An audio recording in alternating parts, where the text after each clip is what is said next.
Welcome to మన ప్రజా వెలుగు. నేను మీ వెంకట్. ఈరోజు మనం ఓయూలో ఉన్నాం. ఏదైతే మన ఎన్ఐ విచారణలో భాగంగా గాదా ఎన్ఐఏ గారిని అరెస్ట్ చేయడం జరిగింది. ఇది అక్రమ అరెస్ట్ అంటూ చెప్పి ఓయూలో ఈరోజు ప్రెస్ మీట్ పెట్టడం జరిగింది. మనతో పాటు సొండే అన్సర్ గారు ఉన్నారు. ఒకసారి మాట్లాడించే ప్రయత్నం చేద్దాం. హాయ్ బ్రదర్, ఎలా ఉన్నారు? బాగున్నానండి. ఈ గాదా ఎన్ఐఏ గారి అరెస్ట్ ఎలా చూడొచ్చు? ఇది ఖచ్చితంగా ఒక ప్రశ్నించే హక్కుని, ప్రశ్నించే గళాన్ని వాళ్ళ అంటే ఒక ప్రశ్నని ఆపే ప్రయత్నం ఇది. ఎందుకంటే ఆయన ఆయన మీద ఎలాంటి ఆరోపణలొచ్చాయో అవి ఎట్లా ప్రూవ్ అవుతదో అది కోర్టు చూసుకుంటది. కాకపోతే ఇక్కడ ఏమవుతుందంటే అలాంటి వాళ్ళు ఆయన ఓన్లీ ఒక సభ్యుడిగా ఒక లెఫ్ట్ వింగ్ ఎక్స్ట్రీమిస్ట్ పోరాటంలో అంటే సాయుధ పోరాటంలో పనిచేసిన వారి విధంగానే ఆయన్ని చిత్రీకరిస్తుంది ఈ రాజ్యం గాని, నిజంగా ఆయన ఇప్పుడున్న ప్రభుత్వంలో ఎంతమంది ప్రజాప్రతినిధులు తెలంగాణ ఉద్యమంలో ప్రజల కోసం ప్రజల దగ్గరికెళ్ళి నిజంగా చిత్తశుద్ధిగా పోరాటం చేసిన వాళ్ళు ఎంతమంది? ఇలాంటోళ్ళు నిజంగా అలాంటి వాళ్ళు నిజంగా ప్రజల్లోకెళ్ళి ప్రజలతో పోరాటం చేసిన తెలంగాణ ఉద్యమకారులు వాళ్ళు. అలాంటి ఉద్యమకారులు ఇప్పుడు ఒక దేశవ్యాప్తంగా ఒక ఆపరేషన్ జరుగుతుంది. ఆపరేషన్ జరుగుతా ఉంటే మానవ హక్కుల ఉల్లంఘన జరుగుతుందనే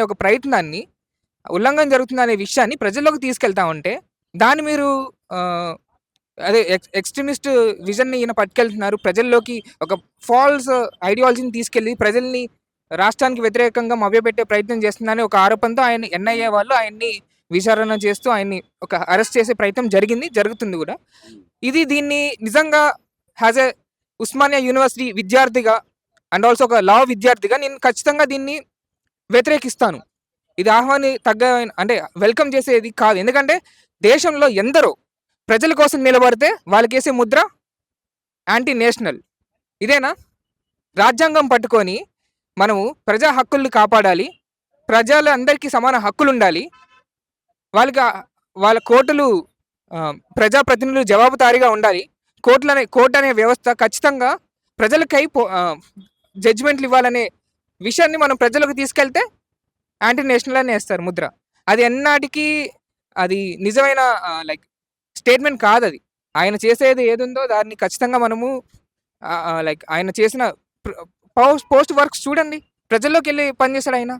ఇప్పుడు ఎవరు అయినా ప్రజల తరపున ఏదైనా మాట్లాడినా గట్టిగా గలాన్ని బలంగా వినిపించినా ఏదైనా మాట్లాడినా కానీ ఒక అర్బన్ నక్సలైట్ అని ఒక ట్యాగ్ పెడుతున్నారు. ఎలా చూడొచ్చు అసలు దీన్ని? నిజంగా ప్రతి ఒక్కరిని అర్బన్ నక్సలైట్ ఏం పదమో కానీ urban form of naxalite, rural form of naxalite, metropolitan form of నక్సలైట్లు ఉంటారా దేశంలో?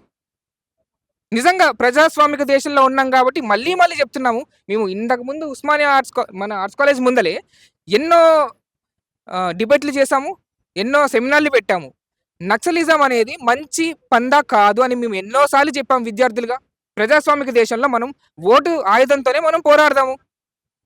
అది అది మీ ప్రజాప్రతినిధులకు అర్థం కాదో, మీ రాష్ట్రాల్ని దేశాల్ని నడిపించే పాలకులకు అర్థం కాదు. కానీ ప్రజా సమస్యలు ప్రజల కోసం పోరాడే వ్యక్తులు గలం విప్పితే వాళ్ళ మీద ఈ అర్బన్ స్పేసెస్లో ఉన్నాడు గలం విప్పితే అర్బన్ నక్సలైట్, రూరల్లో ఎక్కడో దుమ్మగూడెం, చెర్ల, ఏటూ నగరం ప్రాంతాల్లో ఉన్న వాళ్ళు ఆదివాసులు, అక్కడున్న ఆదివాసులు గలం విప్పితే వాళ్ళు నక్సలైట్లు. ఆదిలాబాద్లో ఇంకెవరైనా ఆదిలాబాద్, ఉట్నూరు ఆ ప్రాంతాల్లో ప్రశ్నిస్తే రూరల్ నక్సలైట్లు. ఏంటి ఇది? బాంబేలో ప్రశ్నిస్తే మెట్రోపాలిటన్ నక్సలైటా, ఢిల్లీలో ప్రశ్నిస్తే క్యాపిటల్ నక్సలైటా? ఆ పదం అనేది రాంగ్ అంటున్నాము. అది ఎనీహౌ అది స్టాట్యూట్లో కూడా ఇంప్లిమెంట్ చేశారు కాబట్టి, బట్ ఇట్స్ నాట్, అది అందరికీ కన్ఫైన్ అయ్యే పదం కాదు. అది ఆ పదాన్ని మనం అందరూ మిస్యూజ్ చేస్తున్నారు. ఇంకో విషయం చూడండి, ఆ పదాన్ని ఎంతమంది మిస్యూజ్ చేసి అందరి మీద అర్బన్ నక్సలైట్ అనే ముద్ర వేసే వాళ్ళు అనే వాళ్ళని కూడా మరి స్టేట్ అనేది వాళ్ళని కూడా పనిష్ చేయాలి. ఎందుకంటే దేశంలో ప్రజాస్వామ్యానికి మనుగడ పోతుంది.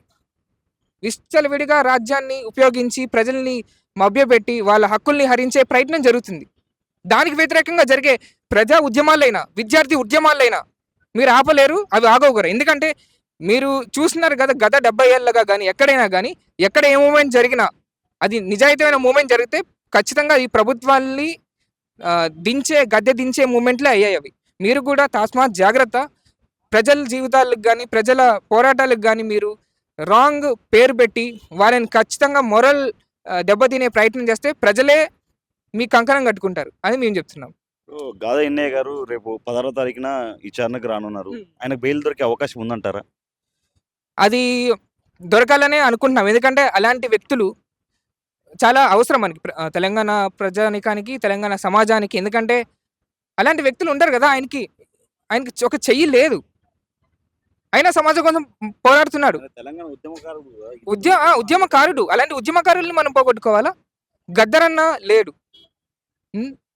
వివిధ ఉద్యమాలు చేసిన వాళ్ళందరూ చిన్న చిన్న స్మాల్ లేయర్స్‌గా ఉన్నవాళ్ళున్నారు. ఇంకా బతికే ఉన్నారు. ఎక్కువ ఇంటలెక్చువల్‌గా ఉన్నవాళ్ళు. వాళ్ళందరిని మనము సాయిబాబా లాంటి వాళ్ళందరిని ఎందుకు జైళ్ళలో పెడతారు? ఎందుకంటే వాళ్ళ వక్కు, వాళ్ళ గళం బయట ప్రజల్లోకి వాళ్ళ గళం ప్రజల్లోకి తిరిగితే ఖచ్చితంగా ప్రజల్లో చైతన్యం వస్తది. చైతన్యం వస్తే వాళ్ళు ఖచ్చితంగా ప్రశ్నిస్తారు. ప్రశ్నిస్తే ఖచ్చితంగా ప్రభుత్వాలు కదులుతాయి. కదిలే ప్రయత్నాన్ని వీళ్ళు ఆపాలని చూస్తున్నారు.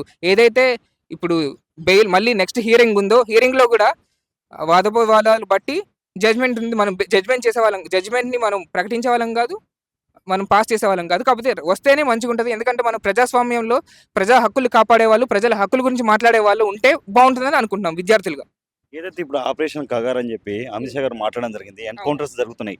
కొన్ని ఈళ్ళు ఎన్కౌంటర్స్ అంటారు. చాలా మంది ప్రజా కవులు గాని, చాలా మంది ఉద్యమకారులు గాని ఇది బూటకు ఎన్కౌంటర్ అంటున్నారు. అంటే అడవి ఖనిజ సంపదని అంబానీ, అదానులకు ఒప్పజెప్పడం కోసం ఇదంతా ఎన్కౌంటర్స్ ఇవన్నీ పేరని చెప్పి డ్రామాలు ఆడుతారని చెప్పి చాలా మంది మాట్లాడుతారు. దీని ఎలా చూడొచ్చు? అవి డ్రామాలు కావు నిజంగానే. ఎందుకంటే ఎన్కౌంటర్లు అవి ఇప్పటి నుంచి జరిగేవి కావండి. మనకి ఎప్పుడైతే సల్వార్ జుడుం కన్నా ముందు నుంచి కూడా, ఎందుకంటే మావోయిస్ట్ పార్టీ అనేది ఒక ఎక్స్ట్రీమిస్ట్ పార్టీ, అది అందరూ ఒప్పుకోవాల్సిందే. వాళ్ళు చేసే వేజింగ్ అగెన్స్ట్ వార్ అది. అంటే waging war against the state అది. సో అలాంటి పందా రాంగ్ అని మేము ఎప్పటి నుంచో చెప్తున్నాము. అదేవిధంగా వాళ్ళని పట్టుకొని ఎన్కౌంటర్ చేసి అక్కడున్న ప్రజల్ని భయభ్రాంతుల్లోకి నెట్టేసి అక్కడ గ్రామ సభల్ని ఇన్ఫ్లుయెన్స్ చేసే ప్రక్రియ ఇది. ఎందుకంటే వన్స్ గ్రామ సభ అనేది అండర్ ఇన్ఫ్లుయెన్స్లో ఉంటే ఖచ్చితంగా గ్రామ సభ తీర్మానాలు ఎవరైతే ఆడిస్తారో వాళ్ళ అనుకూలంగా జరుగుతాయి.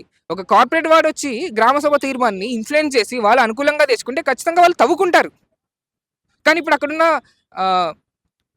అక్కడున్న ఎక్స్ట్రీమిస్ట్ ఫోర్స్ వాళ్ళు ఉన్నారు కాబట్టి వాళ్ళని ఎలాగైనా తరిమేసి అక్కడున్న సంపదను ఇంకా తీసుకుందాం అనే ప్రయత్నమే జరుగుతుంది. దీనికి ఖచ్చితంగా దీనికి ఈ కేంద్ర ప్రభుత్వాలు అనేది ఖచ్చితంగా ఒక విజనరీతోనే చేస్తున్నారు వాళ్ళు. అక్కడున్న ఫస్ట్ ఏంటి, అడవిలో ఏముంటుంది, సంపద ఉంటుంది. సంపద దోచుకోవాలంటే ఏం కావాలి? అక్కడున్న ప్రజలందరినీ తరిమేయాలి. ఎవరున్నారు అక్కడ? ఆదివాసులు ఉన్నారు, ఈ దేశ మూలవాసులు ఉన్నారు. వాళ్ళని తరమడం అంత ఈజీ కాదు. కానీ వాళ్ళని భయపెట్టడం ఈజీ. వాళ్ళు రకరకాల చట్టాలు తీసుకుని వస్తారు. అక్కడున్న నాయకుల్ని హింసిస్తూ ఉంటారు. ఇంకో విధంగా అక్కడున్న ప్రశ్నించే నాయకులు కూడా అర్బన్ నక్సలైట్ అనేసి, రూరల్ నక్సలైట్ అని వేవేయో పదాలు పెట్టేసి వాళ్ళని ఇంకా టార్చర్ చేసి వాళ్ళ మొరాల్ని దెబ్బతీసి అక్కడున్న ప్రజల్ని, ఎందుకంటే ప్రాజెక్టులు కడతా ఉంటారు కదా, రేపు పొద్దున ప్రాజెక్టులు కడతా ఉంటే గ్రామ సభ తీర్మానాలు లేకుండా, క్లియర్ అప్రూవల్ లేకుండా ప్రాజెక్టులు కట్టేసి, మైనింగ్లు కట్టేసి అక్కడున్న సంపద తీసుకొని వేరే వాళ్ళకి అమ్మేయాలి. ప్రభుత్వాలే ప్రైవేట్కి అమ్ముతా ఉంటారు. ఇది అన్యాయం. ఇది వెల్ఫేర్ స్టేట్లో దిస్ ఈజ్ రాంగ్ అని మేము చెప్తున్నాము. ఎందుకంటే ఆయన అడ్వకేట్ అని అందరికీ తెలుసు. ఏదైతే తెలంగాణ బీజేపీ పార్టీలో స్కిల్ ఉన్న పర్సన్ ఏదైనా మంచిగా మాట్లాడతాడు, లా మాట్లాడతాడు, కాన్స్టిట్యూషన్ మాట్లాడతారు, ప్రజల విలువలు తెలుసు, సమాజంలో ఉన్న అన్ని స్థితిగతులు తెలుసు. కానీ ఆయన పార్టీ బట్టి ఆయన ఎవరు జడ్జ్ చేయలేదు ఇన్ని రోజుల వరకు. కానీ మొన్న ఏదో ఇంటర్వ్యూలో ఉందో ఆయన ట్రూ కలర్స్ అనేది బయటపడ్డాయి. ఎందుకంటే ఆయనకున్న అసంతృప్తి. ఇప్పుడు ప్రజలు మూవ్మెంట్ చేయకూడదా? చేస్తారు. అన్యాయం జరిగితే ఖచ్చితంగా మూవ్మెంట్ చేస్తారు. ప్రజలు ప్రశ్నించకూడదా? ప్రశ్నిస్తారు. వాళ్ళ హక్కులు కాల రాస్తే ఎవరైనా ప్రశ్నిస్తారు. అంతటి మాత్రాన వాళ్ళందరూ అర్బన్ నక్సలైట్లు కాదు, రూరల్ నక్సలైట్లు కాదు. వాళ్ళందరూ ప్రజలు, మన దేశంలో ఉన్న సామాన్యులు. ఇప్పుడు ఎవరైతే మీడియా ప్రతినిధులు కూడా ఇలాంటి ప్రెస్ మీట్లు కానీ కవర్ చేసినప్పుడు కానీ, లేదంటే ఇలాంటి ఫేస్ టు ఫేస్ తీసుకున్నప్పుడు కానీ వీళ్ళని కూడా అర్బన్ నక్సలైట్ అని చెప్పి మాట్లాడుతున్నారు. రగన్నకు కూడా అట్లనే లైక్ అయింది. నేను చూసాను, ఫాలో అయ్యాను. అది నిజంగా చాలా రాంగ్ అని. ఎందుకంటే ఇప్పుడు ప్రజలు చూస్తున్నారు కదా, యూట్యూబ్లలో చూసేవి అన్నీ ఏంటి, టీవీ 9లు చూడరు, ఎన్టీవీలు చూడరు. అంటే నేను పేర్లు బయటికి చెప్పకూడదు, కానీ నేను క్లియర్గా చెప్తున్నాను, న్యూస్ అనేది యూట్యూబ్లో చూసేది మెయిన్ స్ట్రీమ్ మీడియా కన్నా సోషల్ మీడియా వాళ్ళ మీడియానే చూస్తారు. ఎందుకంటే వాళ్ళు క్లియర్ టు క్లియర్. ఇప్పుడు ఉస్మానియాకి ఎవరు వస్తారండి? మెయిన్ స్ట్రీమ్ మీడియా వాళ్ళు వచ్చి మాట్లాడతారా? ఉస్మానియాకి రారు. ఉస్మానియా ఆర్ట్స్ కాలేజ్లోకి వెళ్ళి ఎవరికైనా, ఏ విద్యార్థికైనా సమస్య ఉందనేది ఎవరు చూస్తారు? మనలాంటి మీడియా వాళ్ళే చూస్తారు. ఇది పీపుల్ మీడియా కూడా మీరు టార్గెట్ చేస్తున్నారని మీరు ఎంత దిగజారిపోయారు. రాజ్యం అనేది ఎంత ఇంకెంత మారాలి మీరు. దిగజారిపోవడం కాదులే కానీ మీరు ఇంకా మారాలి. కానీ ఆ మార్పు కోసం ప్రయత్నిస్తూనే ఉంటారు మా మీడియా మిత్రులు. అనేది మేము చెప్తున్నాం ఉస్మానియా విద్యార్థులుగా.